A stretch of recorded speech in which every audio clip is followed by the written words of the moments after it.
I am spilling the secrets on the most effective ways to use math stations that will earn you huge brownie points with your admin and reach all of your learners.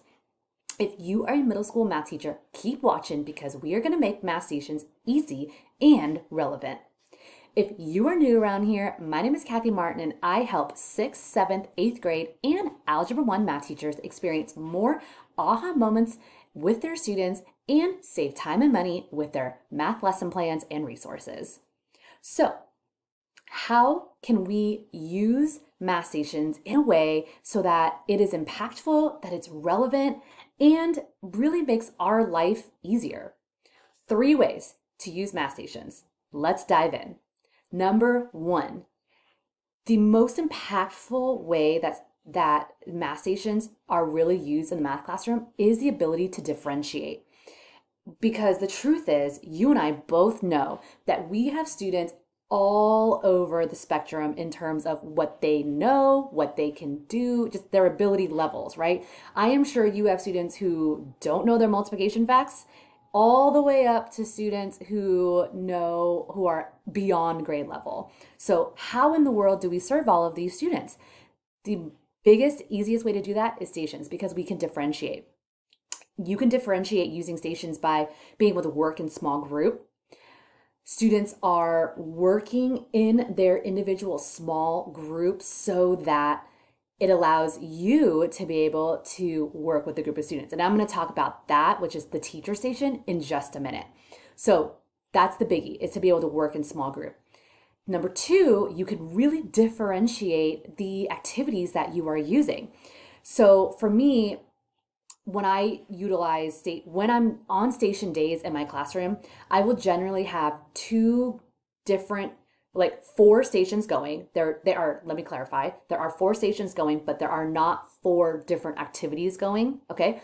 So there are 4 different groups of students working plus my teacher station, okay? So typically in the 4 groups, they are working on 2 different activities. And I like to differentiate this because and the way that I differentiate, I should say, is usually using an activity that is covering a math concept that we are currently working on.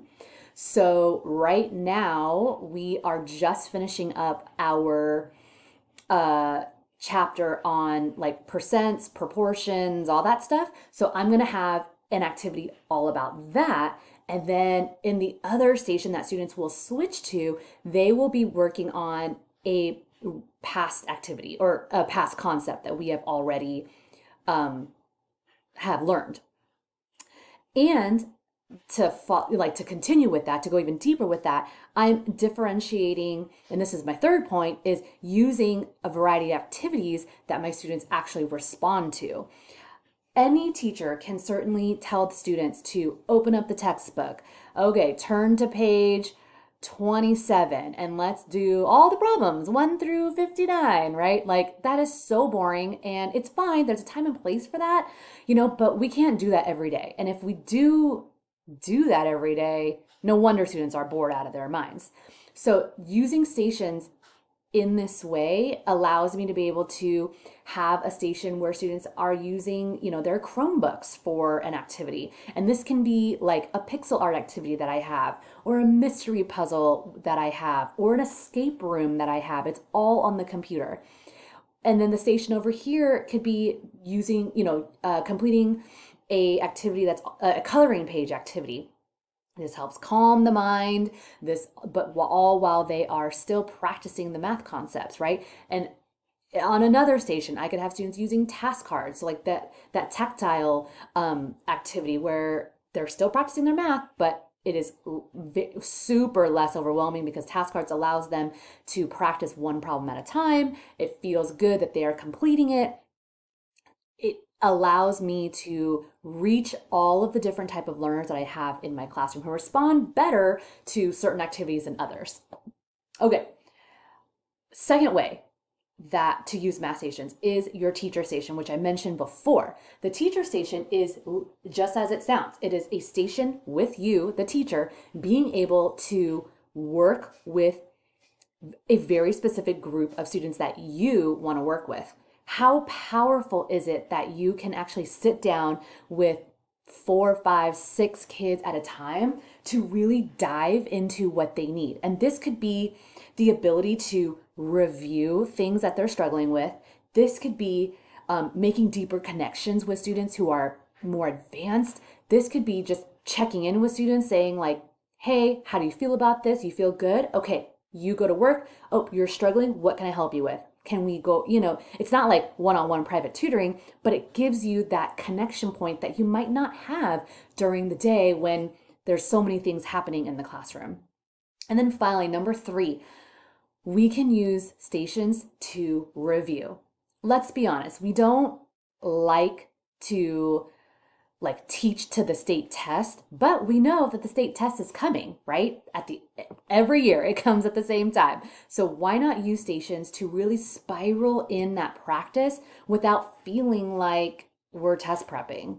It allows you to bring back some of these concepts that you don't see all the time and that you might not be doing, in like practice problems all the time, but they still need to know.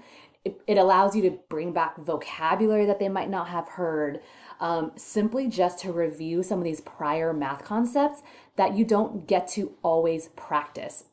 And it happens naturally in the classroom. Well, there you have it. Check out the next video where I will share everything that you need to get started with math stations. But if you can't wait, please join us for our next free training where I'm going to show you everything that you need to make stations easy, realistic, so that you can get started right away.